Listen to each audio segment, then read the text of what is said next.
welcome to the Puppet Podcast. Not on the road, but from all around the world. We interview more and more puppeteers, and I'm really glad to have someone from Los Angeles tonight. And it's in the afternoon over there, but here in Montreal, we are 6. So let's just bring him in the screen. Jared, mesdames et messieurs. Yeah, hi, everyone. Thank you so much for having me, Caro. Hey, I'm really happy. Jared Ramirez. You have kind of an artistic name also. I saw on Facebook you spell your name differently. Yeah. I did without any of the vowels in my name because there are some people after me. Let's just leave it at that. No, I'm totally kidding. But I just have it spelled that way. That's cool. That's artistic at the same time. Yeah, you could say that. A lot of people do just spell my name with JRD, and it's just kind of stuck. So. But that's cool. That's your personality there. So you are a puppeteer. We get in touch by our friends Elende that we interviewed a few weeks ago. That's amazing. I love Helen. Yeah, she's wonderful. Talented a lot. So could you just bring us some of your background? I love when the puppeteer introduces himself. So maybe you can tell us a little bit about you. Well, I'm 28 years old. I'll be 29 on the 9th of May. And I've been doing this for at least in pursuit of a professional puppetry career for almost 10 years now. Puppets were definitely always a part of my life. I grew up loving them and stuff, but as a serious, turning the love of the craft into hobby, into profession, over the course of almost a decade now. And I've been very fortunate. I've had a lot of amazing opportunities. I got to train at the Jim Henson Company on La Brea here in Hollywood. And then for the last 4 years, I spent working at the Bob Baker Marionette Theater, which is the oldest running marionette puppet theater in the United States. And it's an institution of 55 years. And it was honestly my life's greatest honor to work there and to gain the experience of marionettes. I've done a lot of stuff for film and TV as well. My work can be seen on ABC, MTV, Adult Swim, which is a program here. And then one of the coolest jobs I also got to do was performing at the live at the Hollywood Bowl. Oh my God. Okay. Yeah, it was really an incredible experience. I was doing some puppetry with the Bob Baker Marionettes on stage with the band Pink Martini. They're kind of an amazing world band. They're really, really fantastic. And then I did some stuff for Mystery Science Theater 3000 as well. They were releasing DVD menus, and I got to puppeteer miniature versions of the robots from that show, which was so cool. I did 5 or 6 box sets of that. Amazing. That's incredible. And for those who maybe don't know Bob Baker, and I've been there in the past, about 10 years ago, and it's before really, my time. String puppet theater, really have a lot of show every day, a lot of children for birthday party and many shows. They are proactive in the Los Angeles area. They are so cool. Absolutely, especially now. I mean, they just moved from their historic home of 55 years. They moved to Highland Park, and it was really scary because Bob passed away. Now it's been over 5 years since he passed, but at that time, I don't think anyone knew if the theater would be able to last and make it beyond that point. And they succeeded, and they have a wonderful new location in Highland Park, and the foot traffic, it's so much more accessible in this new location. So they're really lucky, and they're just going strong. So could not be more happy for them. That's amazing. One anecdote is I really always remember Bob Baker. When I was from Montreal, it was I said, I work a little bit with Cirque du Soleil, and he just put the purpose there. you work with Cirque du Soleil. And I was like, and finally, 10 years after, I'm working and I have a main role in the Cirque du Soleil production. So that's kind of an anecdote about this company. Wow. I really admire those kind of fellow men who build it from the basic of it. They just promote Yeah. this art so much. My first question I always ask is, what makes for you the art of puppetry an art that you really cherish? Oh, wow. Boy, how much time do I have? I'm just kidding. We have time. Yeah, it's wow. I could go on and on, honestly. Yeah. It's a beautiful thing the way it connects people, and I've been recently doing a lot of work and studying clown, and Mm-hmm. so that I'm just finding this like wonderful. Before, I mean, a lot of my experience pre-puppetry was in comedy and or improv comedy, Uh-huh. and a lot of these other performance styles seem to lend itself to puppetry, or at least my approach. But recently, like the more philosophical parts of like the tenets of clowning um, are things that are just like so beautiful. So many themes that have like really elevated my experience, not just as a performer, but I mean, being a part of a community and the way that I'm able to connect with an audience or people of all ages through the use of puppetry. Um, I just find that puppets, whether or not like a large effort is made to hide an illusion or Yes. create an illusion where you don't see the puppeteer, like it's something that is so impactful in terms of suspending someone's disbelief, whether they're young or old, whether they're cynical and they don't like puppetry, and they end up watching the show and they sort of zoom in on the performance of it because it's something it's magic that is tangible and right there in your face, in your eyes, Yeah. with so little done in order to trick you, and yet it just sweeps you away, right before your very eyes, without having to pull the wool over your eyes or fleece or whatever. Yeah. Totally. That's amazing. And the other one is like how and when your crush for puppetry happened. Oh boy. Well, I mean, like many kids who start, or like people of all ages who get into puppetry, it began for sure with a love of the work of Jim Henson. Yeah. My older brother is 10 years older than me, and or 11 years older than me, and I grew up with almost feel. I was born in 1991, but I still grew up feeling like an 80s kid because I like all the movies that he was into, is like things that were passed down to me, like Dark Crystal and Labyrinth, um, Yeah. the Muppet Show, which is before his time, but the version of the Muppets that were on when I was a kid was called Muppets Tonight, and I loved that show. And so, yeah, I mean, needless to say, I loved all that work. But when I was in about second grade, I stumbled. I was a very like bizarre kid. I liked like vaudeville and old musicals and Looney Tunes, and I had a very like art. My like love of performance came from things that were like way before my time, and so I fell in love with Charlie McCarthy and Edgar Bergen, the ventriloquist. And I watched a lot of his movies and W.C. Fields movies. And I got my first ventriloquist doll when I was in second grade. And it was something that I didn't end up pursuing as far as like throwing your voice. I Uh-huh. still don't do that.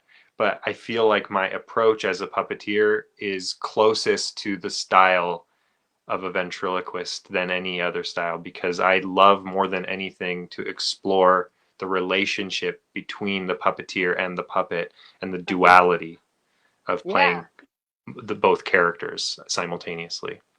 Yeah, that's cool because you were talking also about philosophy. That's also like funny to see how we can talk to yours, like you can as a puppeteer talk to yourself or like take a distance from yourself also in the Yes, yes. When you externalize those emotions, it becomes the easiest way to sort of assess these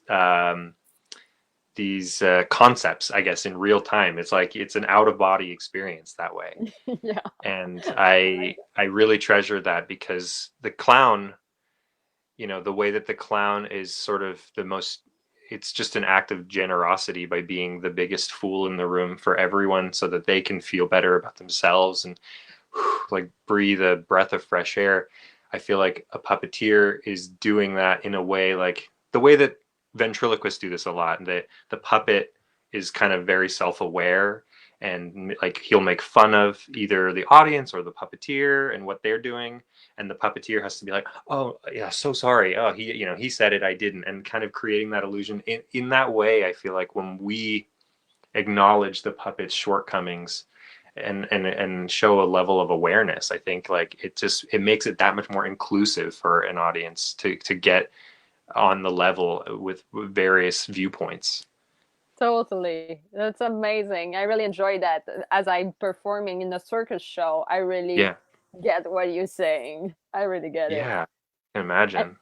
yeah. And in your opinion, what would be the best field of study or background for a puppeteer? Or in your perception, what is the, if you have a best path? Like a favorite field of puppetry to study, you said? Or no, but more if someone wants to be a puppeteer or become, like, sometimes people come from acting, some people come Yes, from different, like, building. What is your vision true. about that, of like what is a good puppeteer background? Oh, I mean, there are so many things. Like, obviously, it's such a technical job to master the sort of the movement and like bringing. I mean, there are varying schools of thought regarding how to bring the puppet to life and how far you can go down the sort of technical skill level of Uh-huh. creating the illusion of life. Obviously, like there are styles of puppetry that are just like more fun, and you know, like hand puppets that are very cartoony don't really abide by the same laws of like human physics. Yeah. Whereas marionettes, for the most part, like it is all about really as much as you can trying to imbue like gravity and sort of like the weight of like this sort of the human experience, both emotionally and physically, onto your figure. Uh-huh. Um, for me, like I very much make a point to be very technically proficient in my performance, but I definitely like my background was in acting and characters and voices, and I was a musician for several years. So I think like what you learn as a musician with, I always liken it, I mean this is just my like circusy brain, but I picture it being like juggling or plate spinning. Mm-hmm. And you start with one plate and then you get comfortable with that and it becomes muscle memory, and then you're able to add more plates. Yes. I teach a puppetry workshop here in LA. I mean, right now everything's on pause, of course, but I was doing it on a monthly basis, and I talk about this a lot. Like I refer to it as plate spinning to my students. That's a good And so analogy. yeah, yeah, I think so too. It's just like I don't know, it's easy to visualize for people, but also it's like, you know, driving a stick shift where it's like something that you're thinking about very actively when you first begin, and it's like keeping all these things in play, all these balls that you're juggling like in play at the same time. It can be a little jarring at first, and then it just becomes something where you get far more comfortable Mm-hmm. using both sides of your brain Yeah. that way. But yeah, I think absolutely studying acting in some measure, doing improv or group, you know, working with other performers, listening. I mean, a lot of the tenets of improv, like being a really good listener, is far more important than being someone who's incredibly clever Yeah. and being very like funny all the time. Acting for sure helps. I think singing and just having a lot of confidence in some way as a performer. But what helps about puppets is that you're able to sort of step outside of yourself and your own ego or sort of vanity or the when you can step out of that performance and just Uh-huh. let the puppet Yeah. do what they're doing. I mean, just being a truth teller and Yes. giving these inanimate objects the ability to speak their truth and just making an assessment by looking at them and saying, well, I think that this is what they feel, and letting that kind of personify. It's a Yeah. far easier task than standing in a room full of people and saying, hello, I'm Jared, and this is how I feel about, you know, A, B, and C. Um, Yeah. so that being Totally. said, yeah, just, music helps. And then for sure, you touched on building. I built some hand puppets when I was first starting out, and I got very into it. But I'm a performer, and so the purpose for the building was always just to have my own puppets to work with. But I Uh-huh. really do think if people have an interest in puppetry, at least learning the sort of simplest style of building to know what a puppeteer wants out of their puppet. I mean, it's their instrument. Yeah, And so understanding the what goes into the building of a puppet will definitely inform a lot of performance things. totally. I like your were comparing the thing like maybe with music. Me, I always do the parallel with drums. It's like you play with more Yeah. your feet at the same time that the Uh-huh. hands. And because you are also a teacher, I want to ask you, what is your definition? Like when a kids or someone asks you, what is a puppet? Like what's your own definition of a puppet? Oh boy. Well, I mean, this is where it gets like very philosophical for me. Like in my class, like I think that all of us, before we, without having being instructed or doing any research, at some point, all of us when we were children, without very little coaxing or, needing a push or someone sort of explaining sort of the concepts of like artistry or anything like that, we just had an impulse to be storytellers. And puppetry being, older than the pyramids, I mean, thousands of years old form of sharing folklore and history and keeping sort of stories alive. It is, at the end of the day, it's storytelling. And so when I think at some point when we were all kids, when we were all manipulating our either dolls or action figures, it was the way that children communicated in a way that goes beyond language barriers. Mm-hmm. Children on the play yard, before even they have a mastery of their own, native tongue, there is the way that kids connect with each other, which was just sharing their dolls and sharing stories and creating stories.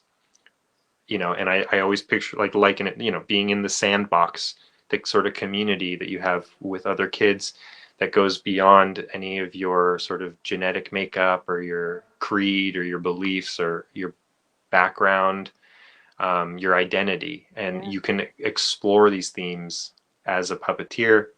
And for some reason, I think it's like a muscle or an instinct that gets lost, like when people grow up and they set it aside as like a child's plaything.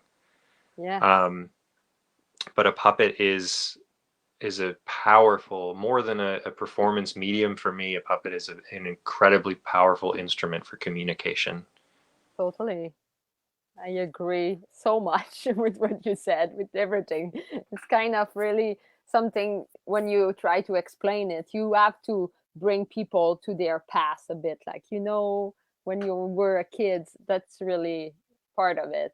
And do you think puppetry is in an ascension or it's getting less popular in your vision? Oh no, I believe that we are 100% in a puppetry renaissance right now. I think like it's been very evident that it's coming back in a huge way. I mean, even just in a way that people may, when even if puppetry isn't on sort of the forefront of people's minds or like in the zeitgeist, they don't realize that what they're, or it's like the resurgence of practical effects being used in, cinema right now Mm-hmm. is very evident of that. Whether or not people quantify what they're seeing or think about, oh Yeah. yeah, those are people animating these effects and creating realism through surrealism. It's coming back in a big way because more and more there is a demand for people wanting to see the old ways of, realistic models or, creatures as opposed to puppets, like the Yeah. really realistic things that are being animated before our eyes. That's not to say that or disparage the leaps and bounds that have been made for digital animation that is also employs real-time performance. The Henson company is sort of paving a lot of their programming today on PBS and stuff. people just like at a glance it looks like just, you know, digital computer animation, and it is, but all of those characters are being operated and voiced in real time, so that the Henson digital puppetry system is like extremely advanced and very technical. And so, you know, it's everywhere. It's really everywhere, and it's growing and evolving, whilst like old styles are coming back too. I mean, the fact that like I've fallen so in love with marionettes and do them wherever I can, and just to put them like, you know, in people's minds, like, oh wow, so they can appreciate this long thought lost style of expression. I think that puppetry will always be around, and it'll always find a way to adapt and evolve. That's great. That's great. That's true. It's our job to bring this culture. Lost your sound for a second. Sorry. Oh, yeah? Let me. Oh. Can you hear me? Yeah, maybe it's lagging. Can you hear me? Hear you. Yeah. Okay, I hold hear on. you well. I have some headphones here. 1 second. Okay, no problem. Take you on a little tour of the house. Yeah, you can show us the puppet on the way. You must have a lot of good stuff around. We saw puppets on the wall. We saw amazing. And I will conclude with the biggest question about the purpose. So Jared will answer us about his purpose. You're there? Hello. I hear you. I don't know. I've lost my sound. Oh yeah, but I hear you. I have your. I get you what you said. Maybe we could. I hear you. It's. You can hear me. Yeah. So maybe you don't hear my last question. Oh. I wonder. You can bring a puppet. It's almost at the end. What if I close and open? Will that mess it up? No, I think it could be fine. Let me try it. Yeah, let's try it. Sorry about this. So yeah, technical difficulties. I will hide. He will come back soon. So I always end with the biggest question, you know, like a purpose. Sometimes as artists, we have vision of the future. I think it's part of our job to see or vision our career also in the future. So I will ask Jared the last question about his like biggest purpose as a puppeteer. So as you have worked with Jim Henson and Bob Baker, maybe you have like an interesting thing to share with us with this this podcast about his career. So during the time he just reset his phone, I would just talk a little bit about the podcast.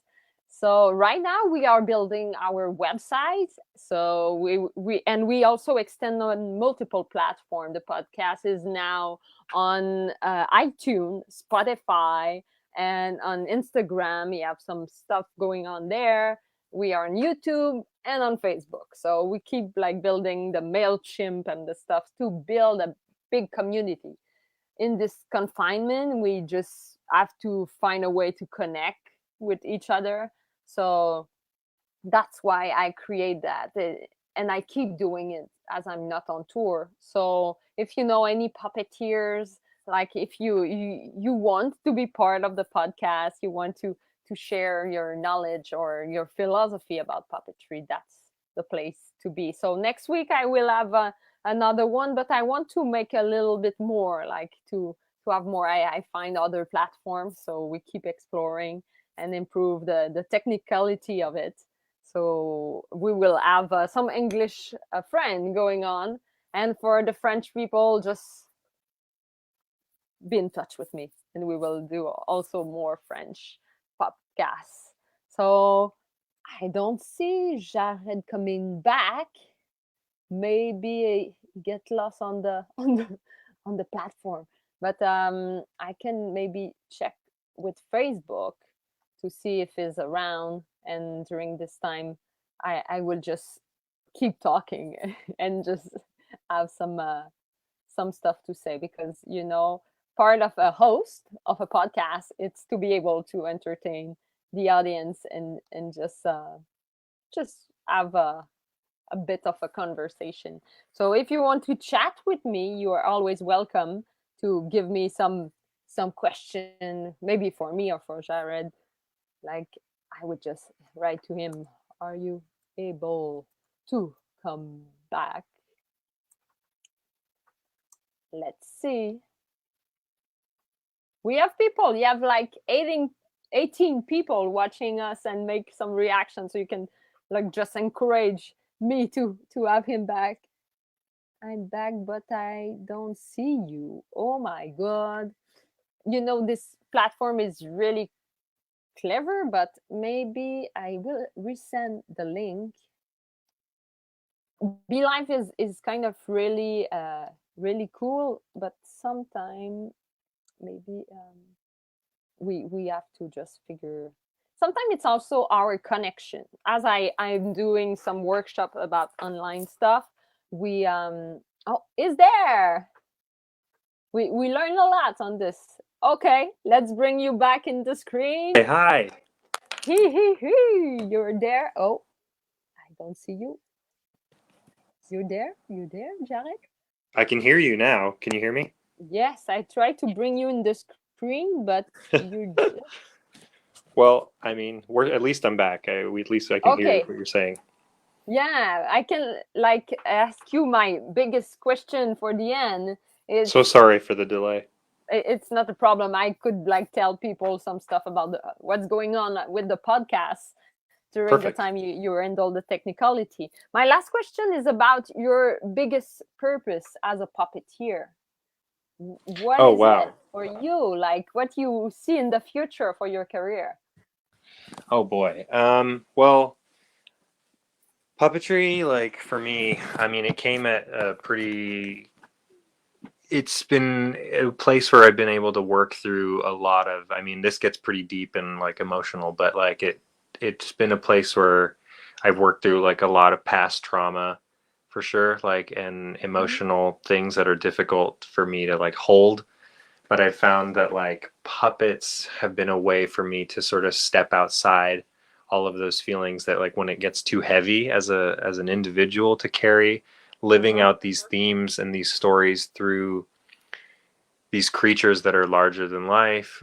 It's been a really magical way for me to sort of step outside of that and actually sort of quantify these things and find connections with people. I don't know. I truly find like the best way that I'm able to communicate and connect with my fellow person is by living out these stories through puppets because it's just it's a weird kind of phenomenon that happens, but I feel like my best self as a puppet. And in the last year I've had immense changes in my in my life and a shift in my career, and things that have been like me sort of working through emotional growth and sort of mental health things, and by like not losing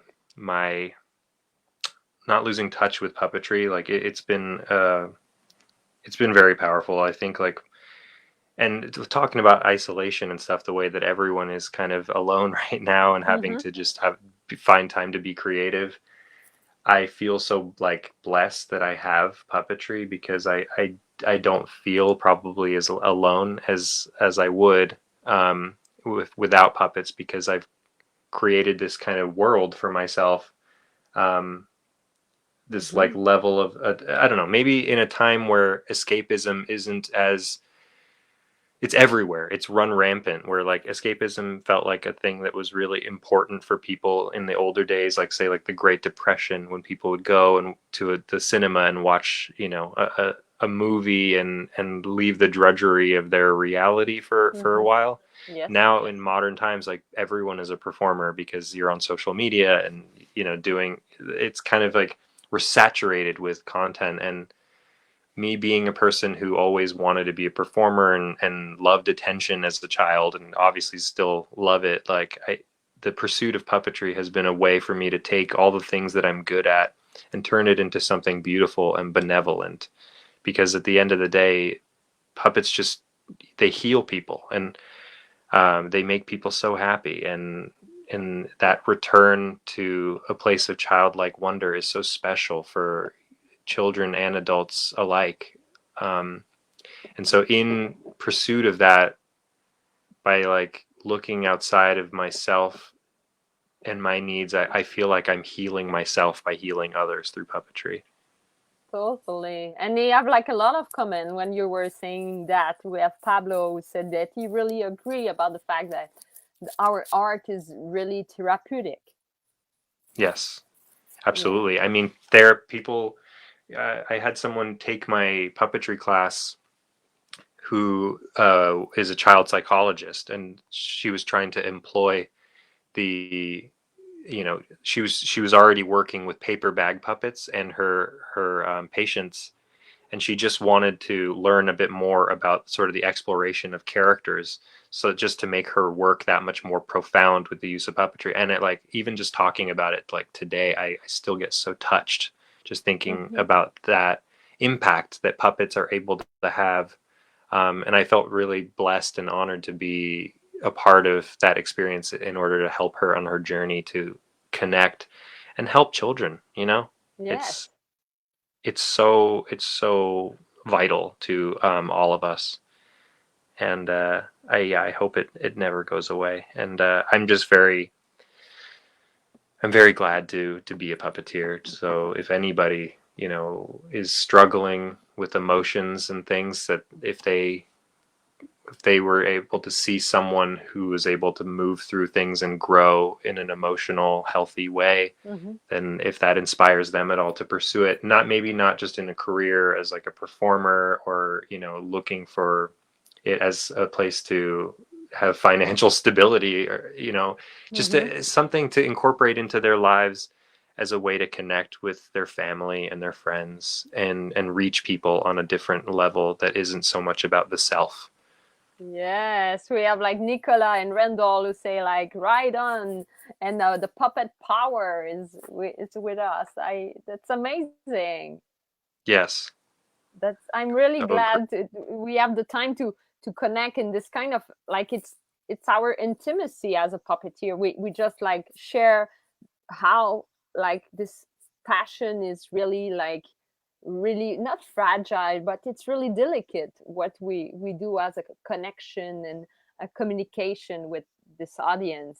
And I'm really glad that you get the chance to say that in this podcast. thank you so much. It's an amazing thing you're doing, and I feel like it's a real honor to be considered to come and talk to you about it today. It's something that's very special to me, and right now the biggest and what feels like the most special part of my journey right now is where I'm at, in that I'm in a position to share it with others. So thank you for giving me the opportunity to talk about it at large with you.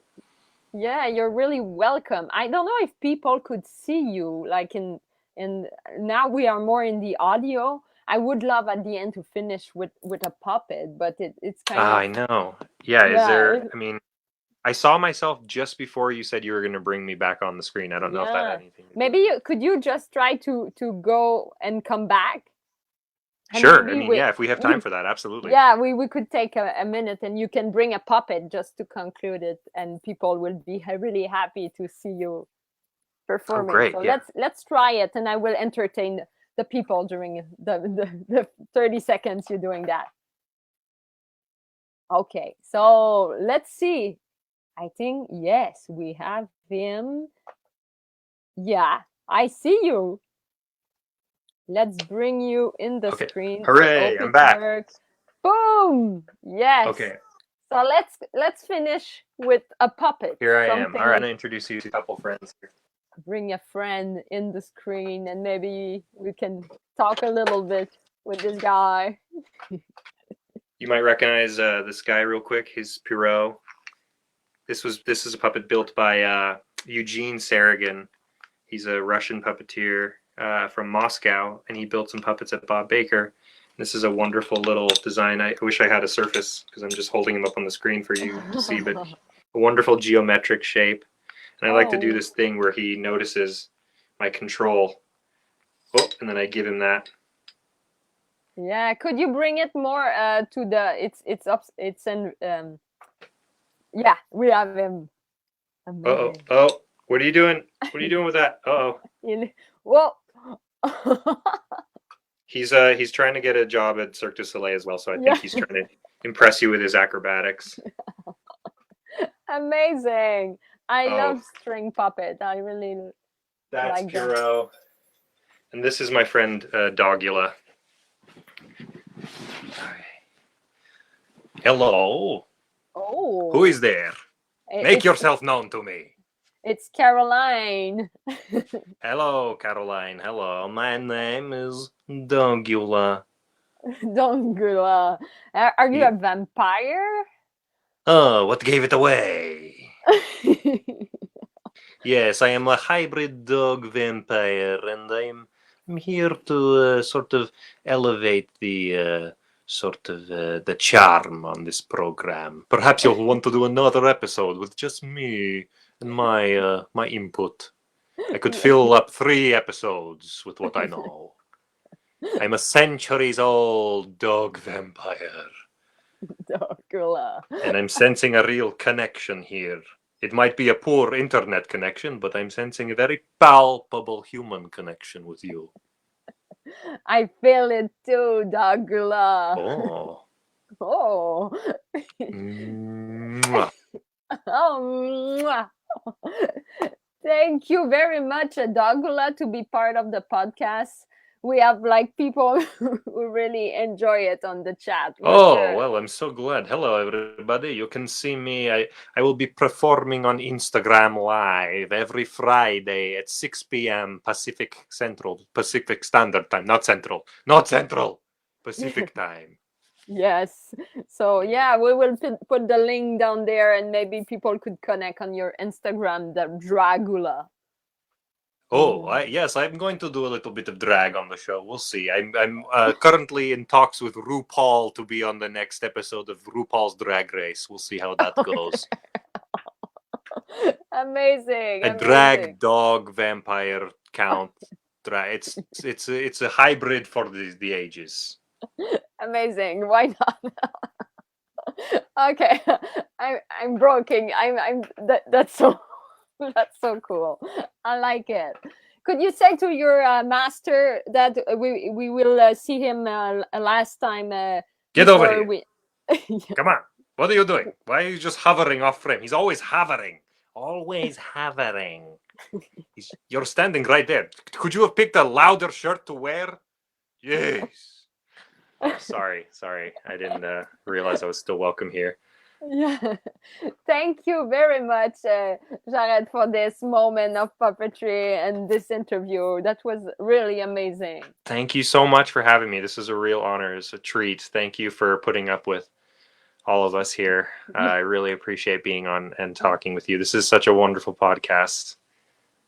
Yeah, I really love to meet some fellow like Douglas and people like that. So thank you sharing, everyone. If you listen this, you can share the podcast, share the opportunity of coming and talk with me, and we will have more of those kind of funny character on the screen. That's amazing. Amazing. Thank you so much for having me. Yeah, so have a nice evening, and keep doing your show with Dragula tonight. It's tonight. If people wants to see it, is it tonight? Oh, it was last night. It was okay, your lips are moving. Oh, I'm sorry. Does that bother anybody else? No, your lips are moving. Oh, sorry. So next Friday, it's a rendezvous for everyone. Yeah, so I will put it down Fridays 6 p.m. Pacific time. But thank you again so much for having me on. And for anyone who's interested, this is a wonderful puppet that's just got a foam face and just very simple material as his body. But these puppets are produced in Argentina by a company called Los Títeres del Cerro. And they make any character you can imagine. And so I fell in love with this little guy, and the character was born. Why are you telling my backstory for everyone? It's my personal business. I just thought people might want to know. So it's they're really, really spectacular. Everyone should check them out. Yeah, I will check it, and I will put the link also. Cool. On this. Yeah, thank you very much. Thank you everyone for joining us, and have a wonderful evening. So thank you so much, everybody. Thank you, Caroline. See you in the future with Puppet Art, and subscribe, share, and everything. Yes, Yes. absolutely. Thank you.